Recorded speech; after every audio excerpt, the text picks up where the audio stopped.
जय हिंद दोस्तों, स्वागत है आप सभी का हमारे इस नए वीडियो में। दोस्तों आज का टॉपिक बहुत इंपॉर्टेंट होने वाला है। इसमें मैं आपको एनडीए 149 कोर्स का जो अभी एसएसबी स्टार्ट होने वाला है इसको लेकर बात करने वाला हूं।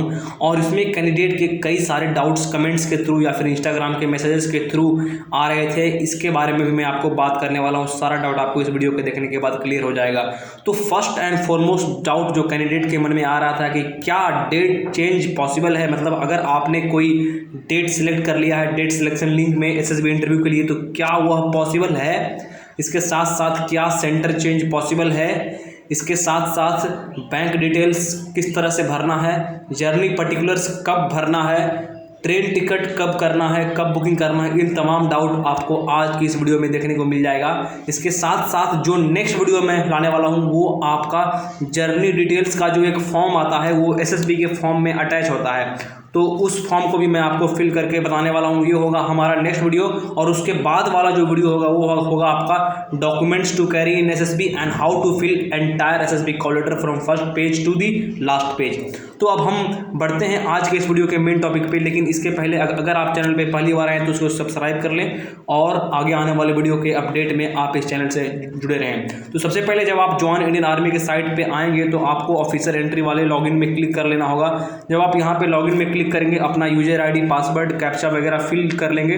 तो फिल करने के बाद आपके स्क्रीन पे इस टाइप का कुछ इंटरफेस देखने को मिलेगा, जहाँ पे आपके सारे डिटेल्स आपको यहाँ पे देखने को मिल जाएगा। इस टाइप का इंटरफेस आ जाएगा। यहाँ पे डैशबोर्ड में माई प्रोफाइल, उसके बाद apply online, history of application, journey details, bank details, सारा तमाम डाउट आपको इस तरह से देखने को मिल जाएगा।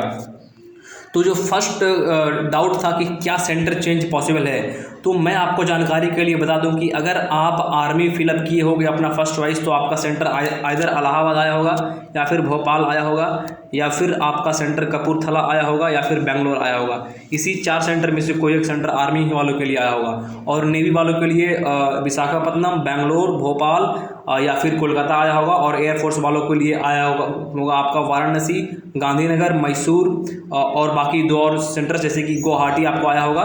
तो इस तरह से सेंटर्स आपको आए होंगे अलग अलग आपके सर्विस के लिए। तो सबसे पहले मैं आपको जानकारी के लिए बता दूं कि आप अपना सेंटर नहीं चेंज कर सकते हैं। Centre change is not possible in this SSB interview. I hope एक डाउट आपको क्लियर हो गया होगा, सेंटर चेंज पॉसिबल नहीं है। अब आते हैं डेट चेंज पे। क्या डेट चेंज पॉसिबल है?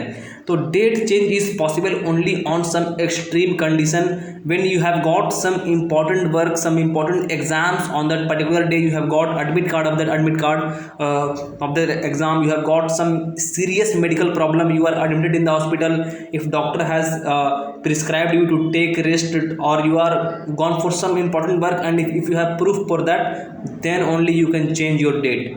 अब देखिए, अगर आप डेट चेंज करना चाहते हैं तो आपके डेट चेंज करने के पीछे कोई वैलिड रीज़न होना चाहिए। मान के चलो आपका कोई एग्ज़ाम है उस टाइम पीरियड में, मे बी आपका कॉलेज का एग्ज़ाम हो सकता है या फिर आपका कोई और एग्ज़ाम, जेई का भी एग्ज़ाम हो सकता है, कोई और एग्ज़ाम हो सकता है।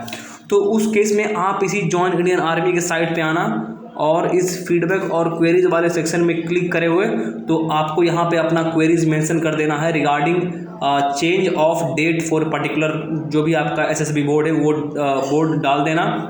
साथ साथ उसमें एक डॉक्यूमेंट अटैच करने के लिए होगा। तो वहाँ पे आपको जो भी आपका एडमिट कार्ड हो, जिसका भी आप एग्ज़ाम देने वाला हो, या फिर अगर आप कॉलेज का सेमेस्टर एग्ज़ाम दे रहे हो या फिर ईयर वाइज सेकेंड ईयर वाला एग्ज़ाम दे रहे हो, तो उस केस में आप उसका एडमिट कार्ड डाल सकते हो। या फिर आप अगर मेडिकली अनफिट हो, उस केस में medically unfit in the sense आप हॉस्पिटल में एडमिट हो या फिर कोई सीरियस प्रॉब्लम है, डॉक्टर ने आपको प्रिस्क्राइब किया है उस टाइम पीरियड में कंप्लीट बेड रेस्ट होने के लिए, आपका मान के चलो हाथ या फिर पैर कहीं पे फ्रैक्चर हो गया है, तो इस केस में भी आप डॉक्टर का प्रिस्क्रिप्शन वहाँ पे डाल देना। साथ साथ जो भी जॉइन इंडियन आर्मी का ऑफिशियल एड्रेस है, इसका एक एड्रेस होगा जो कि डायरेक्ट दिल्ली में होगा। तो उस केस में आप उस एड्रेस पे भी जो भी आपका एडमिट कार्ड है, उस एडमिट कार्ड का एक फ़ोटोकॉपी लेकर, मतलब एक जेरोक्स लेकर, उसको एक लेटर लिख देना कि हमको डेट चेंज करना है सो एंड सो रीज़न के कारण से। कंप्लीट डिटेल आपको उस लेटर में या फिर यहाँ पे जो भी आपको मेंशन करना है फीडबैक और क्वेरीज वाले सेक्शन में, यहाँ पे आपको सारा डिटेल्स मेंशन करना है कि आपका यूपीएससी का रोल नंबर क्या है, आपका जो एग्ज़ाम देने वाले हैं उसका कंप्लीट डिटेल्स होना चाहिए, मतलब सारा डिटेल्स आपको फिलअप करना है। जब आप ये सारे डिटेल्स आप स्पीड पोस्ट के थ्रू और फीडबैक और क्वेरीज वाले सेक्शन के थ्रू पोस्ट कर देंगे, तब उसके पास जॉइन इंडियन आर्मी के पास सारा आपका डिटेल्स पहुंच जाएगा और फिर जॉइन इंडियन आर्मी आपको रिप्लाई करेगा। रिप्लाई आइदर ईमेल के थ्रू हो सकता है या फिर फ़ोन के थ्रू भी हो सकता है, जो भी आप डिटेल वहाँ पे मेंशन करोगे। तो उस केस में आप उनसे बात कर लेना, और इन्हीं सब एक्सट्रीम कंडीशन में डेट चेंज पॉसिबल है। वरना ऐसे ही आप अगर डेट सेलेक्ट कर लिए हो और आपकी प्रिपरेशन अच्छी नहीं है और आप अपना डेट चेंज करना चाहते हैं, तो इस केस में डेट चेंज पॉसिबल नहीं है। ये बात अपने माइंड में क्लियर कर लेना। उसके बाद नेक्स्ट डाउट आता है आपका बैंक डिटेल्स फिलअप करने के लिए। तो अगर आपने डेट सेलेक्ट कर लिया है तो उस केस में इसका बाद नेक्स्ट प्रोसीजर आता है बैंक डिटेल्स फिलअप करने के लिए। तो बैंक डिटेल्स को फिलअप करने के लिए आपको जो भी आप इस पर क्लिक कर देना, इस ऑप्शन पे, यही आपको डैशबोर्ड वाले ऑप्शन में देखने को मिल जाएगा।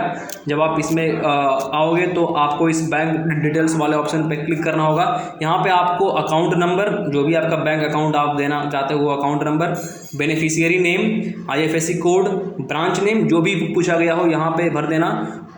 इसके बाद कैंडिडेट के मन में एक डाउट आता है कि क्या बैंक अकाउंट उनका खुद का होना चाहिए या फिर वे अपने रिलेटिव्स यानी कि अपने पेरेंट्स, अपने brother sister, Elder brother, Elder sister या फिर अंकल का दे सकते हैं। तो मैं आपको जानकारी के लिए बता दूं कि हाँ, आप उनका भी बैंक डिटेल्स दे सकते हैं। बट उस केस में जो बेनिफिशियरी नेम होता है, बेनिफिशियरी नेम उसी का होना चाहिए जिसके नाम पे बैंक अकाउंट है। फॉर एग्जाम्पल अगर आपने पेरेंट्स का बैंक अकाउंट दे रहे हो यहाँ पे, तो अपने पेरेंट्स का नाम वहाँ पे मेंशन करना है बेनिफिशियरी नेम के साइड में।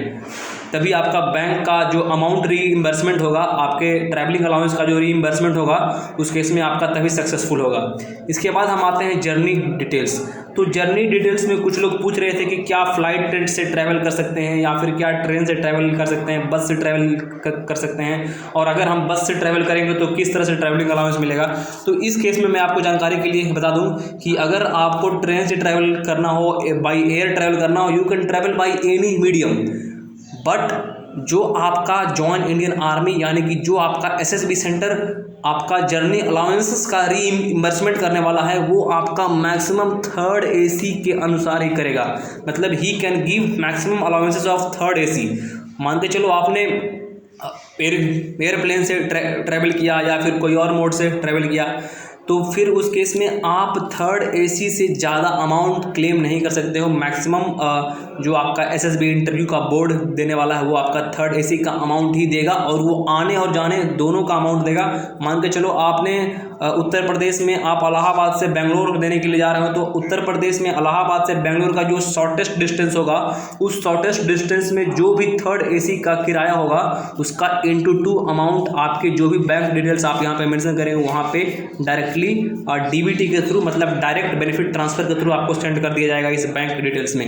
अब आपको जर्नी डिटेल्स किस तरह से फिल करना है, तो अभी आपने डेट सेलेक्ट कर लिया होगा, और जैसे ही आप डेट सेलेक्ट कर लेंगे तो आपको मालूम चलेगा कि आपका किस डेट का SSB होने वाला है। उसी के अनुसार से आप प्लान करो कि आपका जर्नी उसी टाइप से हो कि आप SSB इंटरव्यू में आपको, मान के चलो आपका सेंटर मैसूर है, तो आपका मैसूर एक दिन पहले वहाँ पे पहुँच जाओ।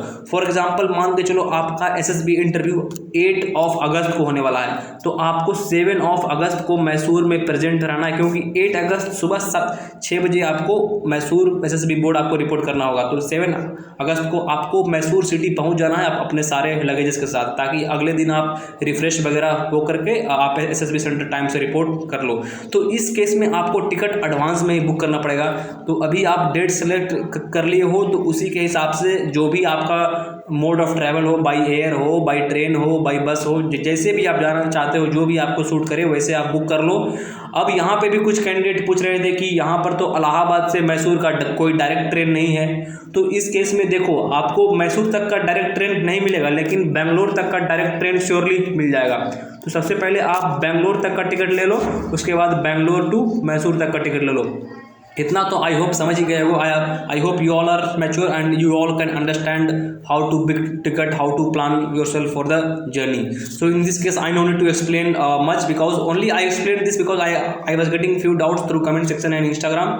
So I hope all your doubts are cleared, and in this case you can fill all your ticket का जो PNR नंबर होगा, जो आपका बस का टिकट होगा, उसका कोई नंबर होगा, आप इस जर्नी डिटेल्स में ऑप्शन फिल कर लेना. और जो भी आप टिकट बुक करोगे उस टिकट का ओरिजिनल कॉपी आपको एसएसबी में जाके जमा करना होगा, क्योंकि जब आप वहाँ पे जमा करोगे तभी आपका जर्नी का जो अलाउंस है वो जर्नी अलाउंस रीइंबर्स होगा, मतलब जर्नी अलाउंस आपको मिलने वाला है। अगर आप उसका ओरिजिनल टिकट नहीं सबमिट करोगे तो उस केस में आपको जर्नी अलाउंस नहीं मिलने वाला है। और ये जर्नी अलाउंस सिर्फ एक बार मिलता है, मतलब जब आप कोई भी एंट्री के लिए फर्स्ट टाइम एसएसबी देने जा रहे हो तो उसी केस में सिर्फ जर्नी अलाउंस मिल रहा है। मान के चलो आपने एनडीए एंट्री में फर्स्ट एसएसबी देने जा रहे हो, या फिर टीएस एंट्री में फर्स्ट एसएसबी देने जा रहे हो, या फिर सीडीएस एसएसबी में फर्स्ट एसएसबी इंटरव्यू देने जा रहे हो, तो जो भी एंट्री में अगर आप फर्स्ट एसएसबी देने जाओगे उस केस में आपका जर्नी अलाउंस मिलने वाला है, ये बात आपको ध्यान में रखना है। लेकिन वही आप सेकेंड थर्ड फोर्थ टाइम जाओगे तो उस केस में आपको जर्नी अलाउंस नहीं मिलेगा, ये बात आपको ध्यान में रख लेना है। तो I hope I am able to solve all your doubts. Still, if you have any other doubt, you can ask me through Instagram. Link of the Instagram is given in description. Otherwise you can comment also in this video. I will be able to solve all your doubts. Maybe मैं इस comment section में सारे का doubt नहीं solve कर पाऊँगा, but आप अगर मुझे इंस्टाग्राम पे मैसेज करेंगे तो वहाँ पे श्योरली मैं सारे कमेंट को पढ़ूंगा, सारे मैं मैसेजेस को पढ़ूंगा और उसको इंडिविजुअली रिप्लाई कर दूंगा। कोई भी डाउट है आप वहाँ पे मैसेज कर सकते हैं। और आगे आने वाले वीडियो के लिए चैनल को सब्सक्राइब करें और अपडेट रहें। मिलते हैं किसी अगले वीडियो में। थैंक यू, जय हिंद।